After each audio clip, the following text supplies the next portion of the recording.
Bom dia, meus queridos. Bom saúde para todos. Antes de nós falarmos qualquer coisa, vamos fazer uma outra oração. Dessa vez pedindo a Deus um entendimento, para que a palavra dele venha nos ajudar na nossa conversão constante. Oremos.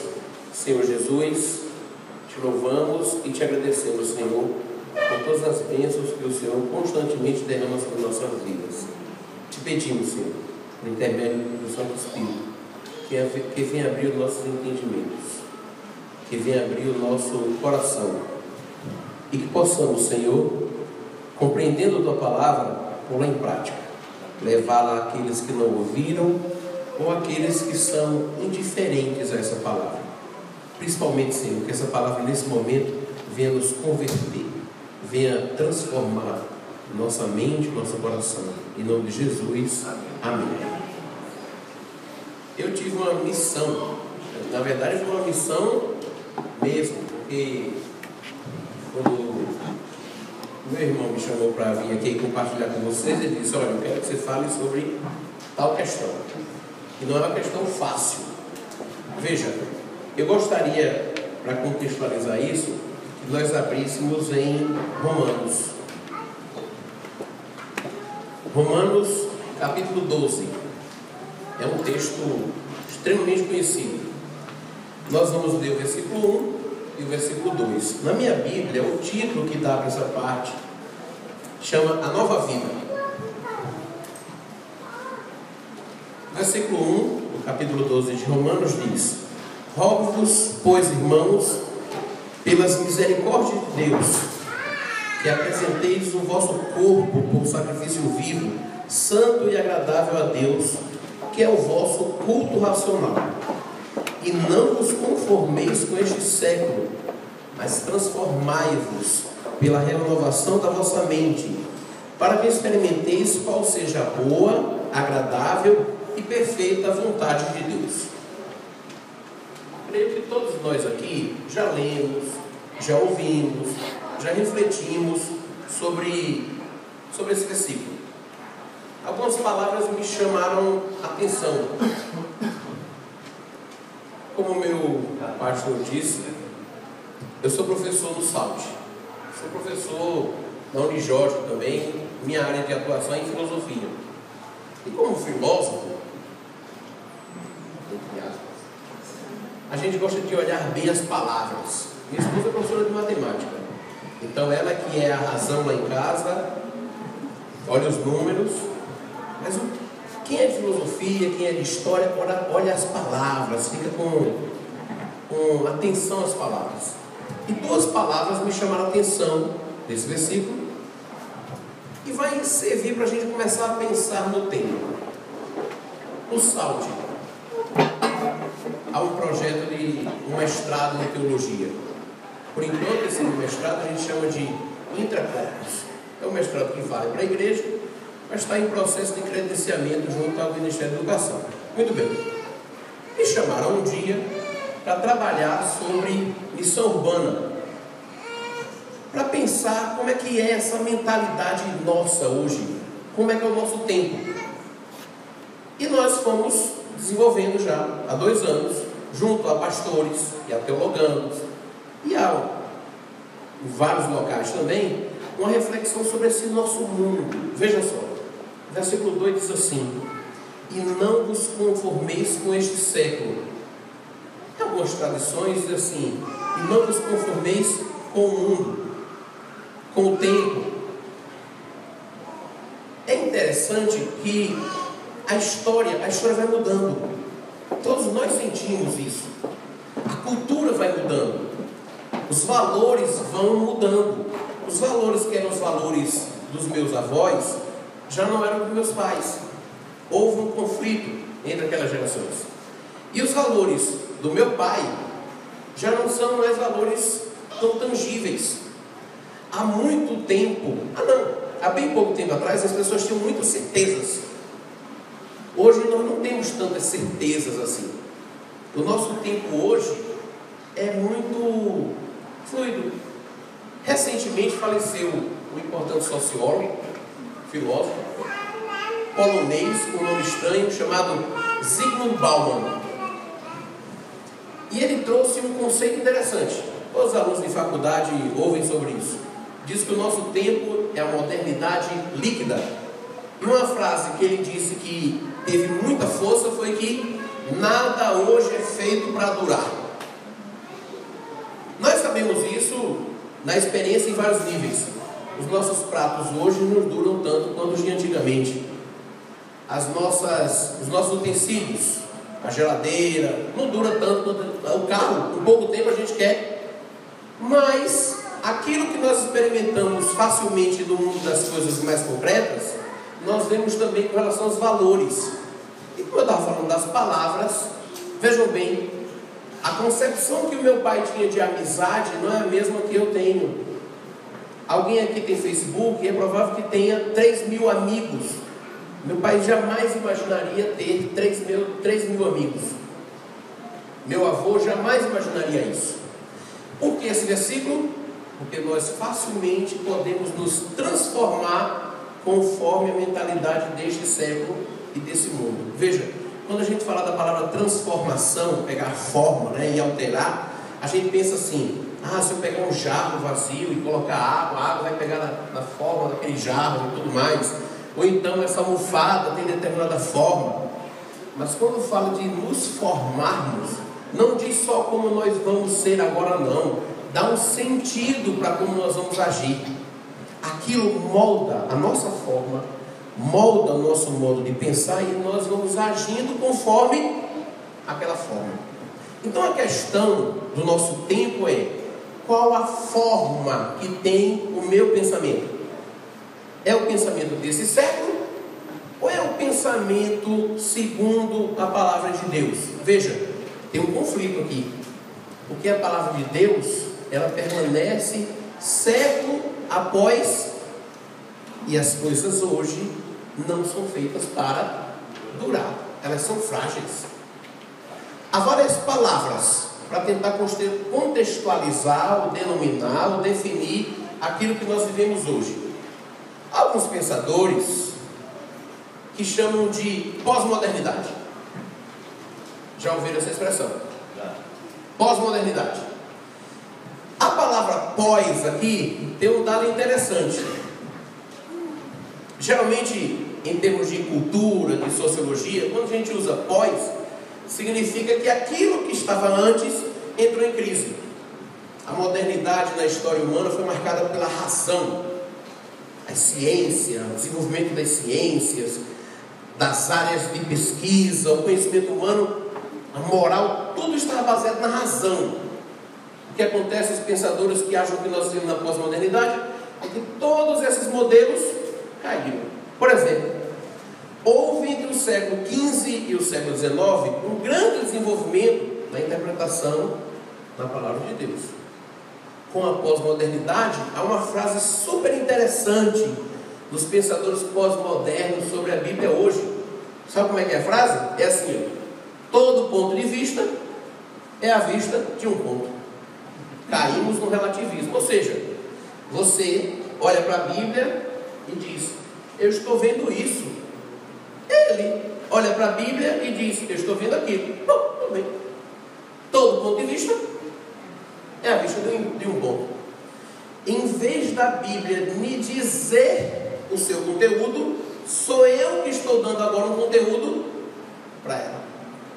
O que é a pós-modernidade? Esse colapso das referências. Como é que a gente diz quando a gente pega algo e está esfarelando? As convicções, os valores, as grandes referências, elas vão se esfarelando. Eu conheci um professor, ele é considerado o maior filósofo brasileiro, Henrique Cláudio de Lima Vaz, faleceu em 2002. E eu perguntei a ele em uma aula como se caracterizava o nosso tempo, e ele disse: nós vivemos numa modernidade pós-cristã. Eu disse: mas por quê? Ele era padre. Ele disse: nenhum valor do cristianismo diz hoje algo substancial para alguém.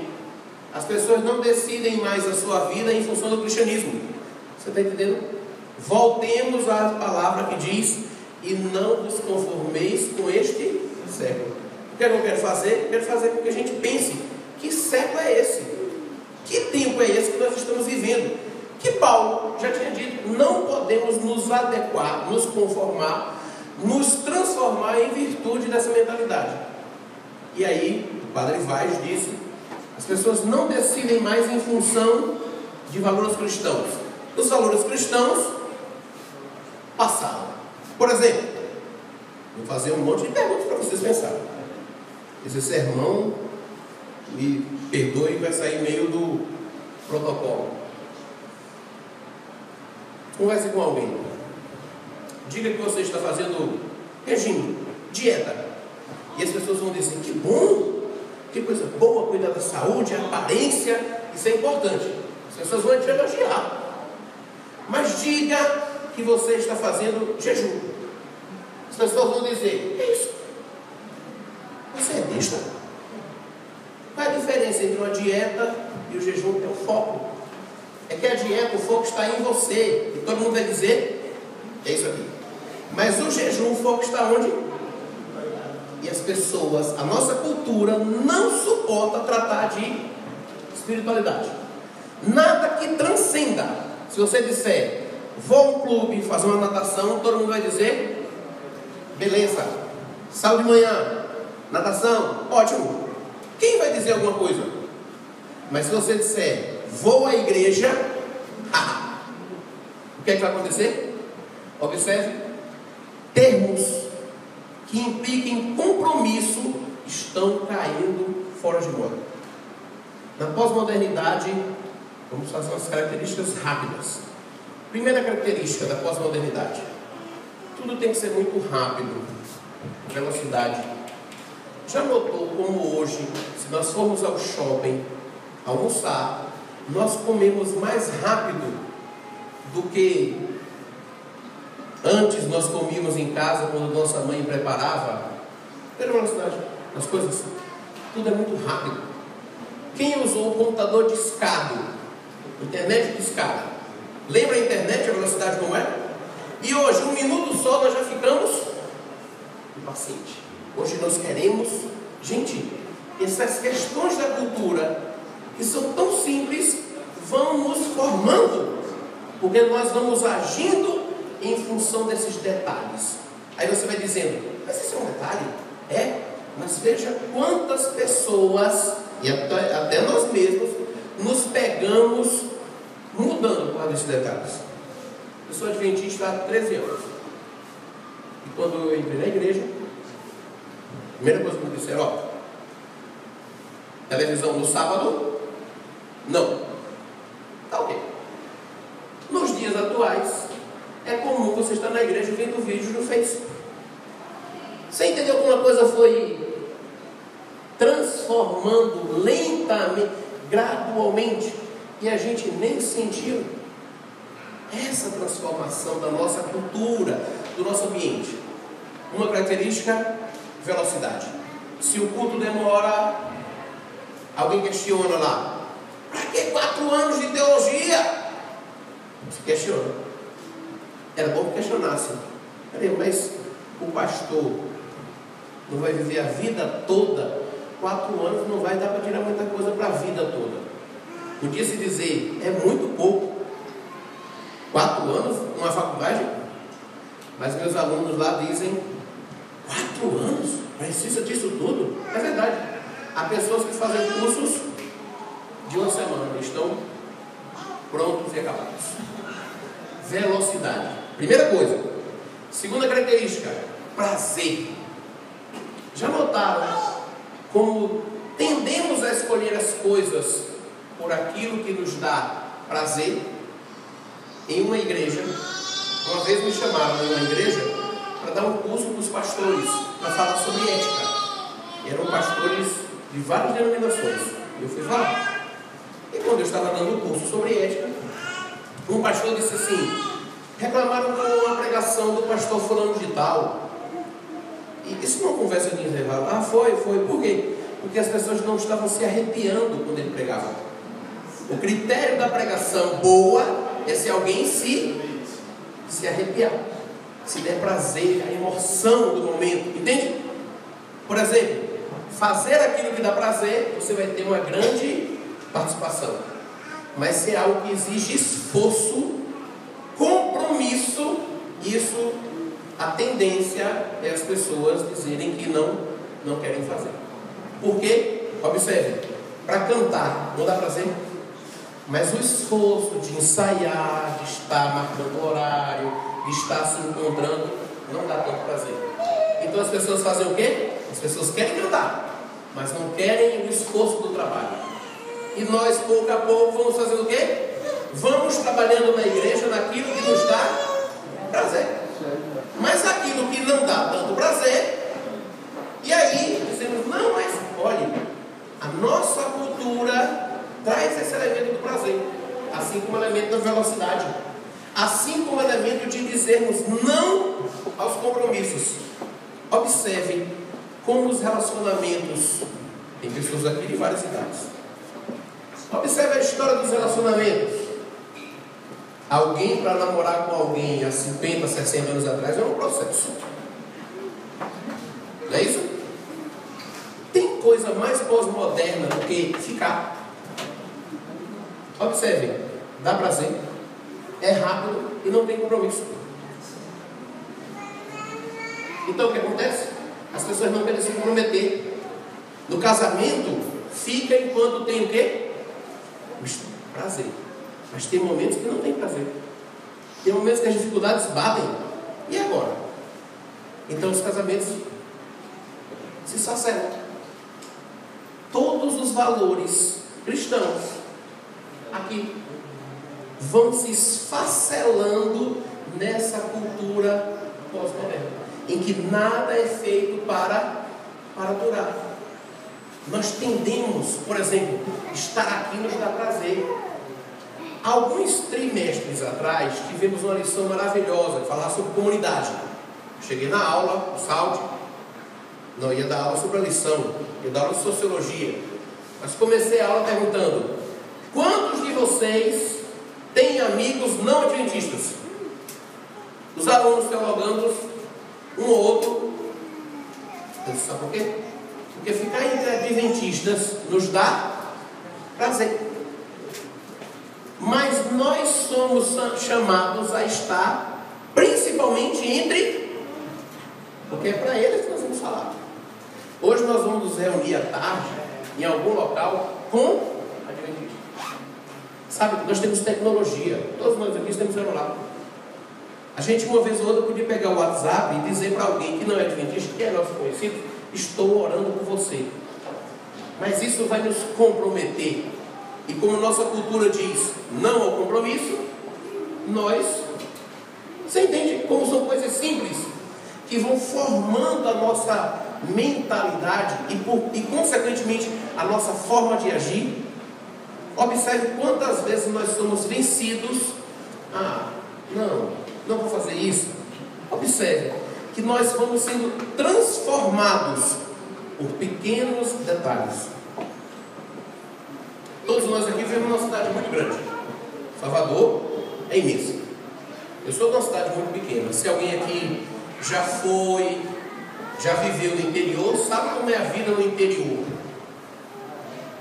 No interior, nós não somos anônimos. Já notaram isso? Pois é. Eu sou Daniel. E na minha cidade, todo mundo me chama de Júnior. É Júnior de seu Daniel, de Dona Maria. E aí o pessoal sabe, na nossa cidade pequenininha, sabe a nossa árvore genealógica, não é verdade? Diz fulano, de fulano, de fulano. A gente pensa 30 vezes antes de fazer alguma coisa. Por quê? Porque somos conhecidos. Numa cidade grande, nós somos o quê? Anônimos. Anônimos. Observe. Quantas vezes nós não queremos ficar anônimos na igreja? Que ninguém saiba quem sou eu. E eu fico o quê? Recolhido. O anonimato é outra característica dos nossos tempos. Nós queremos o anonimato, porque no anonimato, em tese, podemos fazer o que nós quisermos.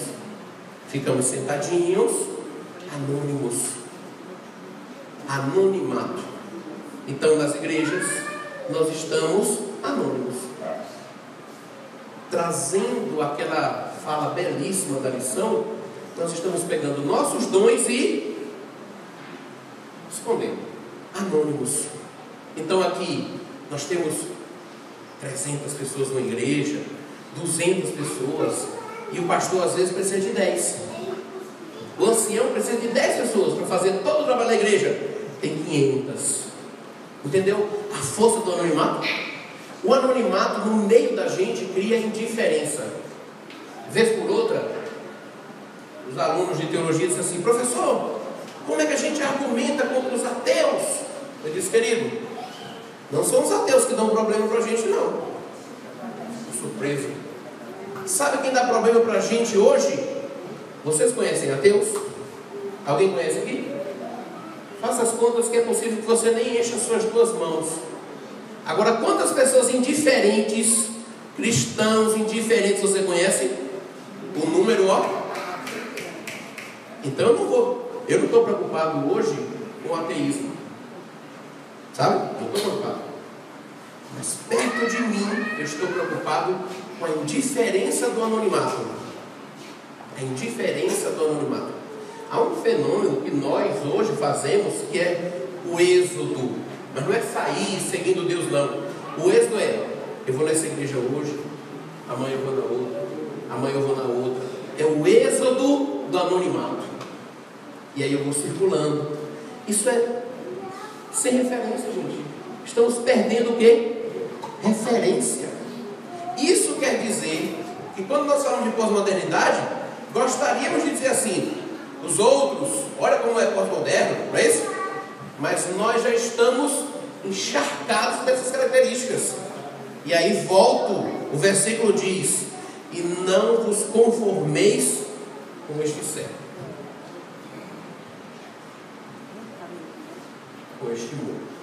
Quais são as características desse mundo? Nada é feito para durar, tem que ter prazer, tudo é rápido, nada de compromisso. Mas há um pensador, dessa vez é um belga, Gilles Lipovetsky, diz: até os anos 90 a cultura ocidental era individualista, ou seja, nós já fomos individualistas. Hoje nós somos hiper individualistas. Ele vai dizer que nós não estamos mais na pós-modernidade. Já passou, ele disse. Hoje nós estamos na hipermodernidade. E o que é isso? Eu estou perguntando, né? O que é isso? Hipermodernidade.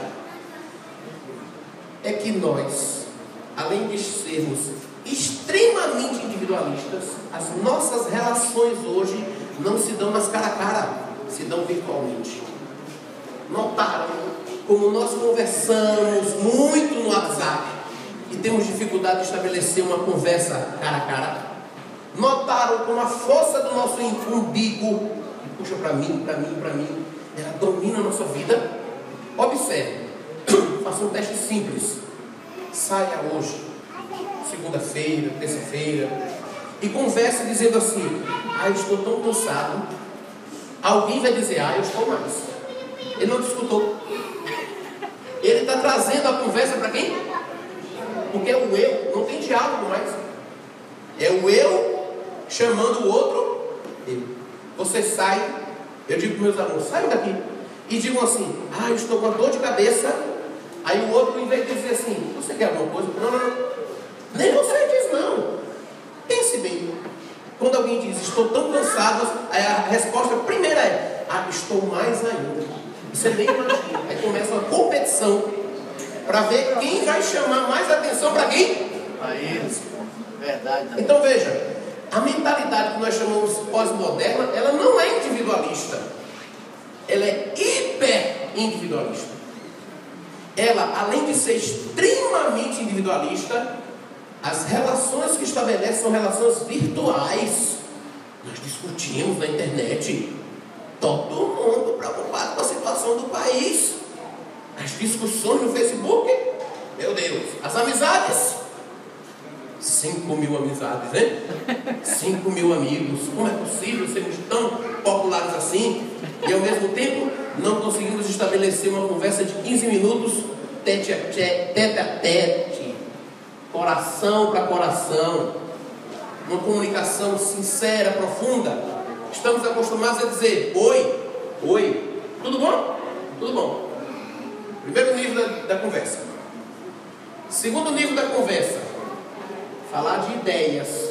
A gente fala com as pessoas sobre nossas ideias, né? E alguém tem uma ideia e a gente quer corrigir. Não, mas eu acho que é melhor corrigir.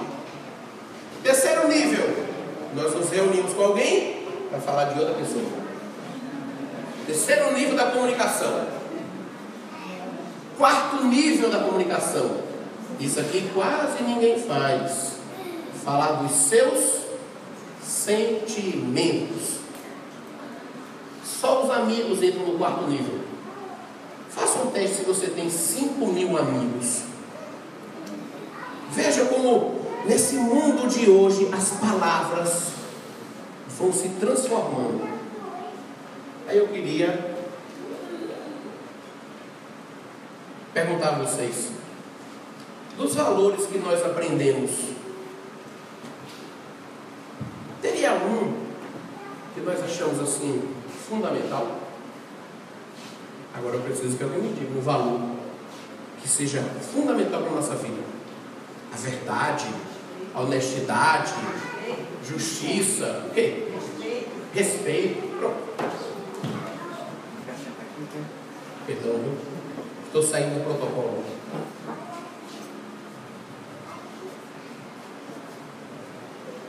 Respeito.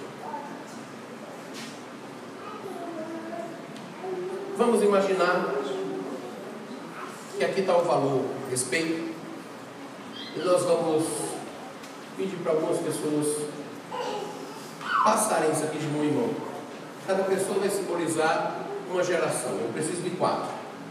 Vocês vêm aqui os 3? Vem aqui os 3. Mais uma pessoa. Você vem aqui?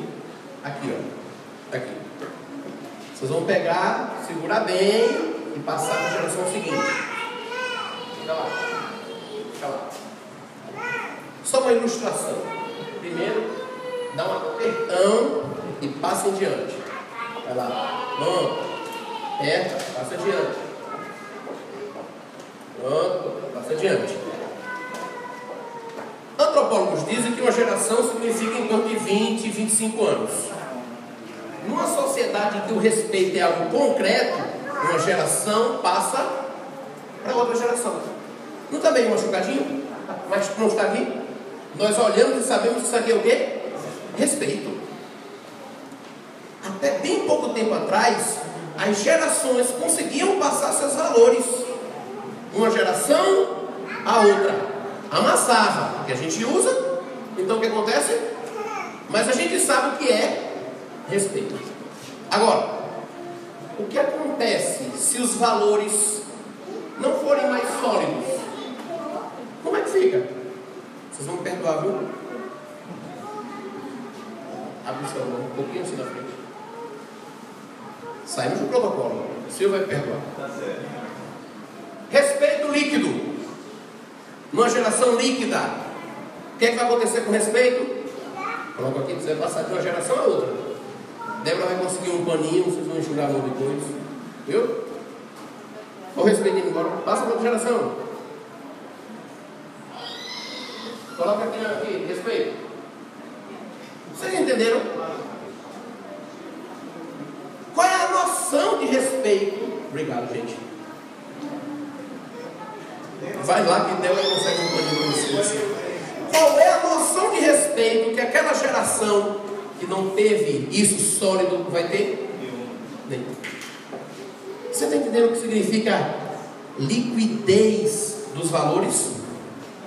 Aí diz aqui: e não vos conformeis com este mundo, com a mentalidade deste mundo.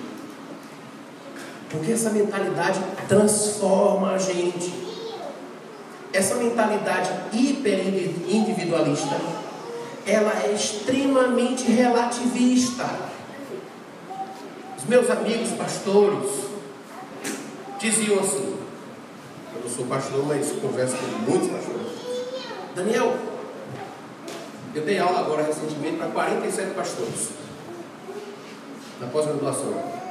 Disseram assim: professor, nós chegávamos para alguém antigamente, mostrávamos a Bíblia e a pessoa ficava convencida. Ou seja, o argumento, a pessoa olhava pelo argumento e dizia: não pode ser de outro jeito, é desse jeito.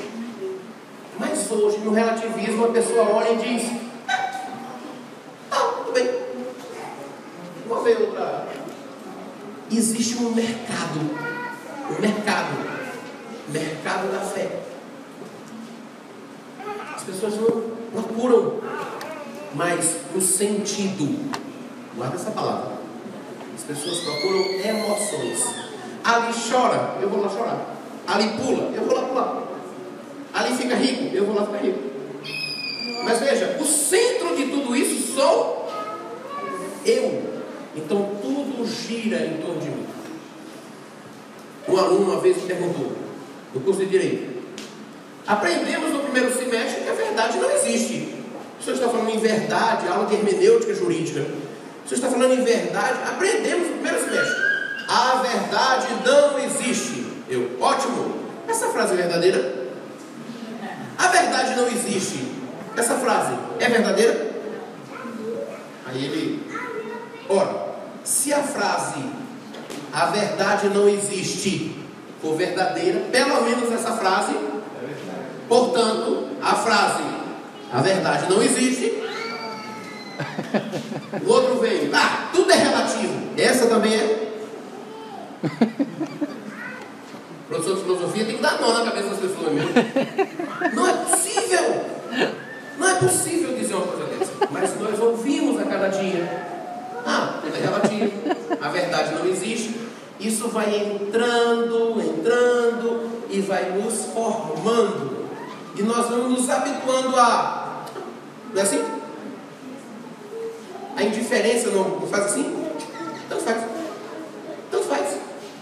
Então nós temos um mundo que é a nossa missão.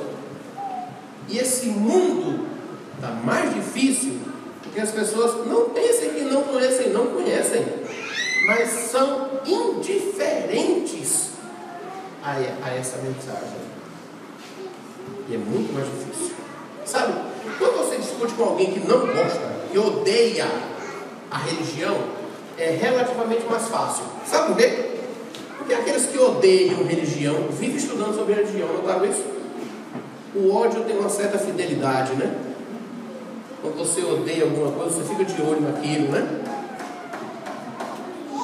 Mas quem é indiferente, gente, que é o morno, não é nem quente, nem frio, esse é o nosso século. Lembra que eu comecei falando aqui sobre sentido? Todos nós aqui acreditamos que a vida tem um sentido. Deus é o sentido da minha vida.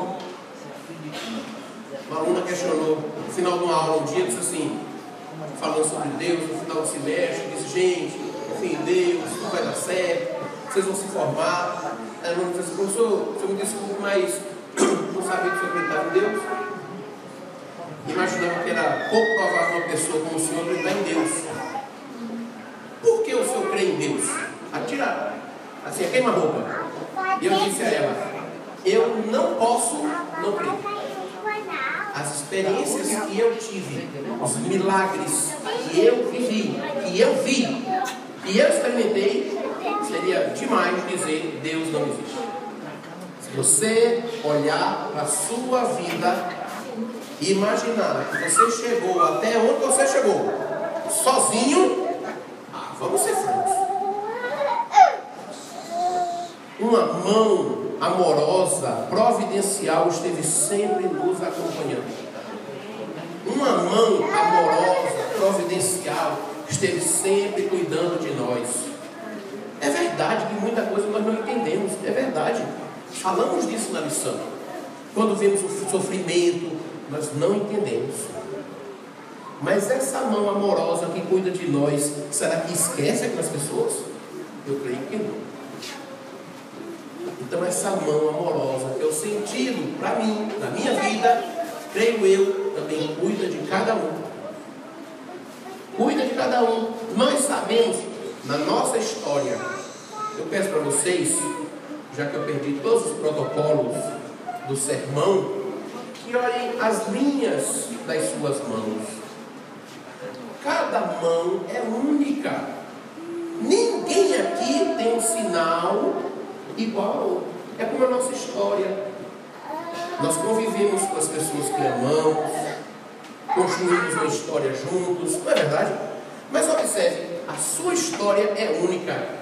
E na sua mão tem as marcas de sua história.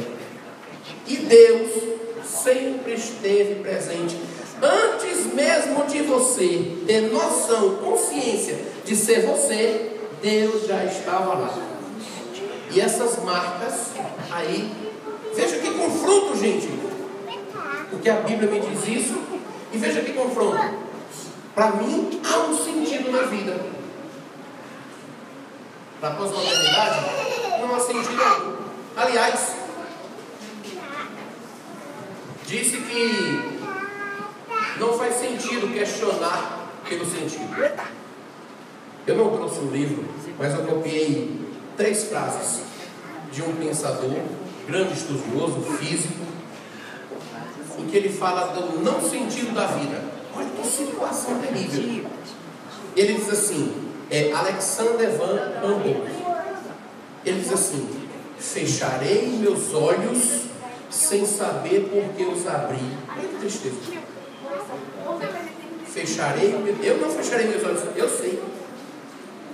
Eu creio, olha aqui, ó. Fecharei meus olhos sem saber por que os abri. A segunda frase desse homem, ele fez uma viagem por toda a América, escreveu 30 volumes sobre questões físico-químicas e biológicas da América, nos séculos 18 e 19.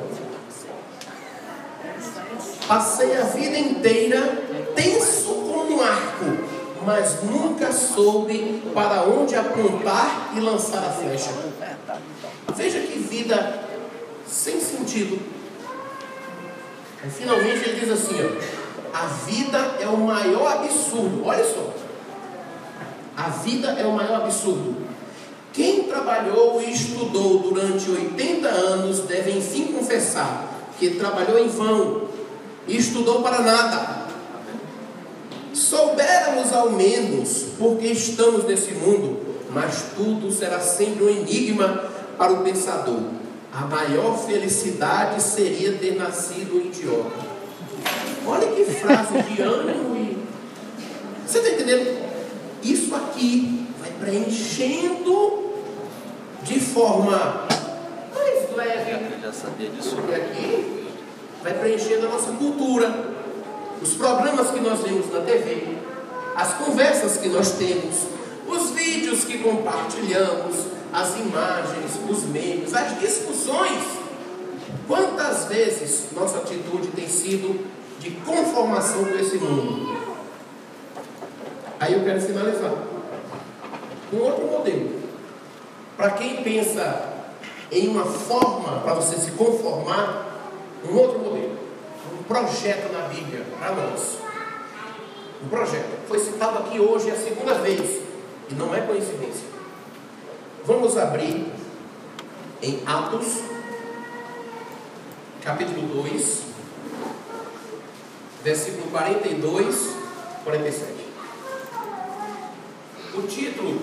O título na minha Bíblia diz: como viviam os convertidos. Esse modelo para a gente entra em contraste, em contradição, em oposição, tudo aquilo que eu falei desse mundo que está lá fora. Quando nós sairmos aqui, nós vamos encontrar ele cheio. Há um modelo aqui na Bíblia para a gente, para nós vivermos. E nesse modelo diz, posso ler por ali?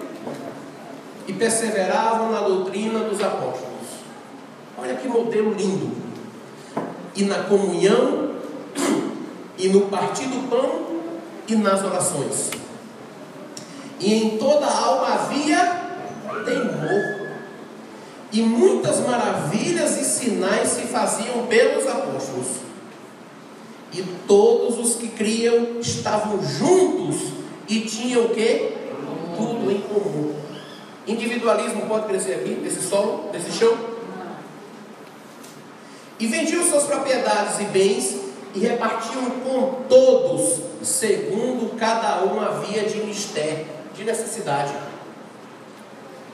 E perseverando unânimes todos os dias no templo, e partindo o pão em casa, comiam juntos com alegria e singeleza de coração. O nosso século, dizem, é o século da depressão, da tristeza da alma. Mas você vai confrontando esse modelo que eu apresentei do nosso século e esse modelo dos primeiros convertidos.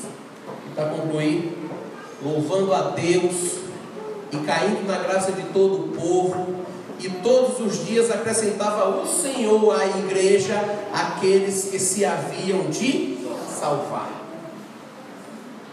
Todos nós ouvimos assim: Cristo está esperando muitas almas aqui e está esperando de nós essa singeleza de coração para atrair essas almas. No mundo de hoje, as pessoas não estão muito ligadas às nossas argumentações, sabia? É importante a gente ter consciência, ciência da nossa fé. Mas fazer grandes discursos, mas o testemunho arrasta. Já ouviram essa frase? O testemunho arrasta. Uma longa reflexão, espero que tenha ajudado a fazer pensar, não confundir, mas a chegarmos a uma conclusão. Nós temos um modelo, quando tudo está se esfarelando, nós temos um modelo. E ele está aqui. Não tem individualismo, não tem relativismo. Você diz, mas eu não sei interpretar a Bíblia. Ore, o Espírito Santo vai te ajudar, como ajudou durante séculos. Não pense que você está sozinho em momento algum. Agora, Deus, apesar de tudo isso, eu fiz 8 características, teria mais algumas. Deus continua sendo Deus. Tudo isso, Deus continua sendo Deus. Agora, Deus continua sendo Deus, e eu pergunto a cada um de vocês: Deus vem ao nosso encontro. Você já imaginou onde você estaria? Onde você estaria se Deus não tivesse vindo ao teu encontro? Ou se você não tivesse dito sim? Gente, irmãos, olha, meu querido, tem muita gente aí fora precisando que nós sejamos a ponte para levar essa palavra a outras pessoas, da mesma forma que alguém foi para cada um de nós.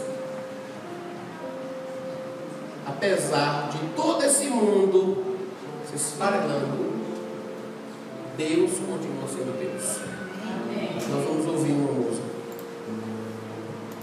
E eu queria que vocês pensassem nessa oposição.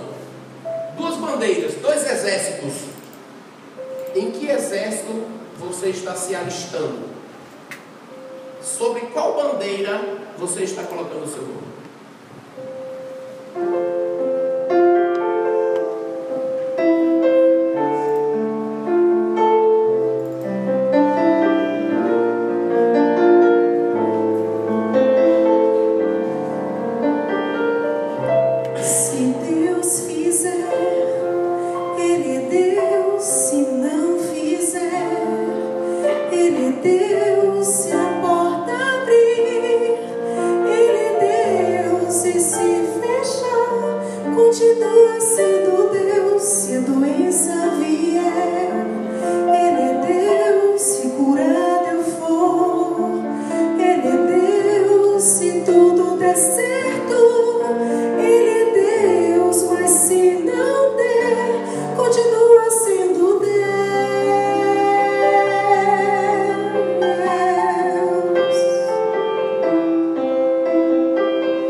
está firmada nas coisas que podes fazer.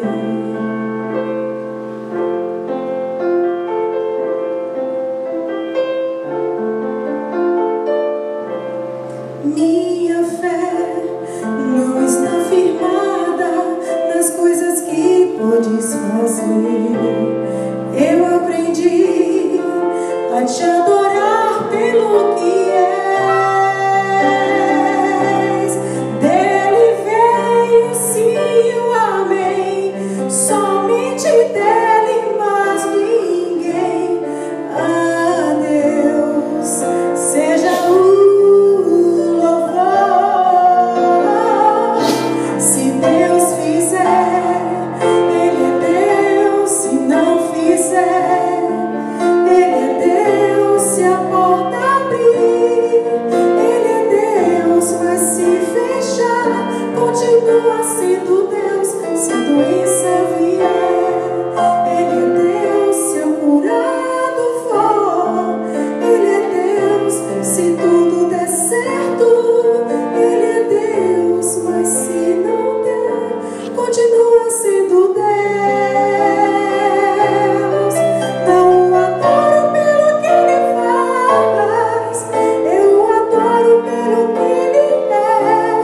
Haja o que houver, sempre será Deus. Não o adoro pelo que Ele faz, eu adoro pelo que Ele é. Haja o que houver, sempre será Deus.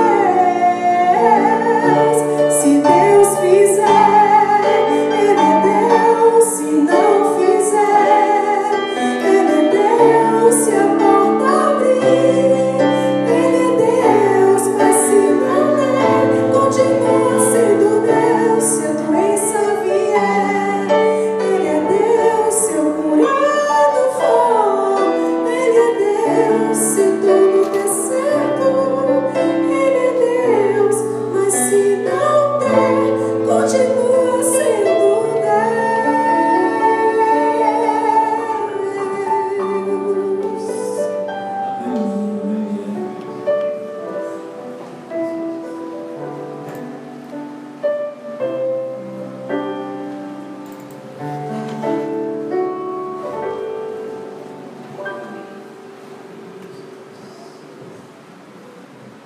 Para concluir, eu queria dizer apenas um versículo de Daniel, capítulo 12, versículo 2, para motivar nossa oração. Os que forem sábios, pois, resplandecerão como o fulgor do firmamento. E os que a muitos conduzirem à justiça, como as estrelas, sempre e eternamente. Amém. Todas as características que eu dei são características de morte. O século passado já foi chamado pelos historiadores como o século da morte. Guerra sem fim. Desde o início do século passado, não houve um dia que não houvesse um conflito em algum lugar do planeta. Não houve um dia. A nossa cultura é uma cultura de solidão, de morte. As pessoas vivem em busca, sedentas. Eu peço a Deus para não nos conformarmos com esse mundo, a não adotarmos essa forma de vida. Pelo contrário, que nós tomemos aquele modelo, aquela vida dos primeiros convertidos, de solicitude, de mãos para serviço. Porque essa promessa aqui é maravilhosa para cada um de nós. Diz: os que forem sábios, os que souberem escolher entre esses dois projetos, resplandecerão com o fulgor do firmamento. E os que a muito conduzirem à justiça, como as estrelas, sempre eternamente. Amém. Imagine isso. brilhar no Senhor sempre e eternamente. Vamos orar? Senhor nosso Deus, nós te louvamos, Senhor, e te agradecemos. Que novamente estamos aqui, Senhor, juntos, partilhando de tua palavra, aprendendo mais. Nós te pedimos, Senhor, que o Senhor venha nos ajudar a sermos mais tua presença entre nossos irmãos, nossos amigos, nossos conhecidos, colegas. Te pedimos, Senhor, que possamos levar de ti nas nossas vidas aquelas pessoas que nós encontramos no dia a dia. Te pedimos, Senhor, que possamos viver segundo a tua vontade entre nós, que possamos viver um amor verdadeiro, gratuito, sem interesses, e que possamos, Senhor, com os nossos gestos, falar da tua vida em nós. Te pedimos, Senhor, que agindo assim, possamos apressar o dia da tua vida, para que possamos brilhar como estrelas eternamente contigo. Tudo isso, Senhor, te pedimos, não por merecimento nosso, nós não temos, mas pelos merecimentos de Cristo. Em nome de Jesus, amém.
Os irmãos podem sair louvando junto com a gente.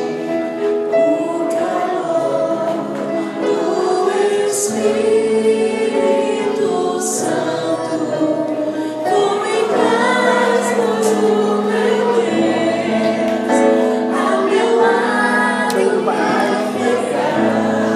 Posso chamar? Beleza, posso chamar, minha irmã, pode mais vezes.